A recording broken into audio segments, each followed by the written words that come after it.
Los recuerdos primeros que tengo es yo escondido debajo de la mesa del comedor en mi casa, comiéndome el chocolate en polvo, ¿no?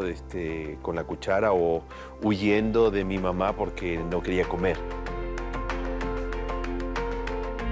Sí, mi papá fue un intelectual importante, un político, pero además un activista, digamos, de subirse en el auto y viajar y reunirse con campesinos o con indígenas y hablar sobre la transformación y el cambio necesario y demás, ¿no? Entonces, fue muy importante y su legado, pues hasta el día de hoy, en mucha de la gente que lo conoció o que lo estudió, sigue siendo relevante.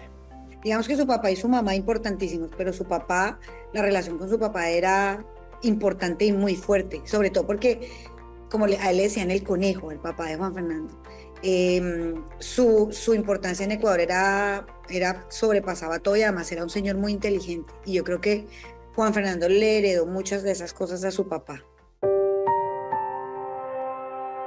Sin duda la muerte de su padre fue algo que lo dejó marcado desde su niñez. Yo sentía que cualquiera se podía haber muerto, pero no mi papá.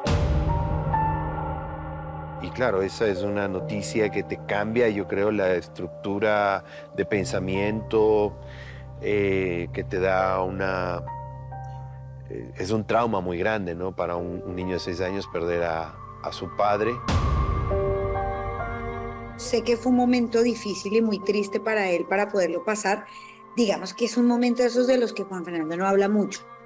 Yo siento que tal vez es esa misma barrera que yo te digo, que siento que él pone al dolor, que siento que es un momento del que no se habla mucho. Él cuando se refiere a su papá, digamos que se refiere a esos buenos momentos, a lo inteligente que era su papá, a esa relación marcadísima que tenía con su papá. Pero digamos que cuando nosotros hablamos del papá, por ejemplo, recordamos que como que siempre le decimos a él, y es, tú sabes que su papá murió en un accidente de tránsito, eh, y Juan Fernando maneja muy rápido. Y nosotros siempre le decimos, a ver, Juan Fernando, recuerda, y es como, es un momento donde lo recordamos, él lo recuerda, pero no hablamos mucho de ese dolor y yo siento que es por eso, porque Juan Fernando, no, esa parte dolorosa o esa parte sentimental de Juan Fernando no es fácil que él la exponga.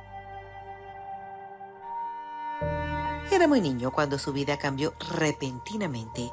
Debía estar con su mamá que se radicó en México y sumado a eso, enfrentar el dolor de la muerte de su papá, una carga muy pesada para un corazoncito tan pequeño.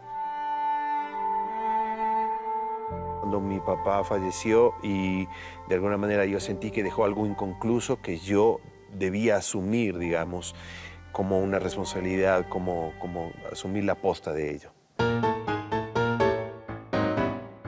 Su vida ha estado marcada por la influencia musical del maestro Astor Pantaleón Fiazzolla, uno de los principales exponentes del tango del siglo XX. Mi papá va a Argentina, me trae un banderín de la Argentina campeón y cuando vuelve él estaba emocionadísimo y le parecía extraordinario Piazzolla, ¿no? Sobre todo el Adiós Nonino de Piazzolla.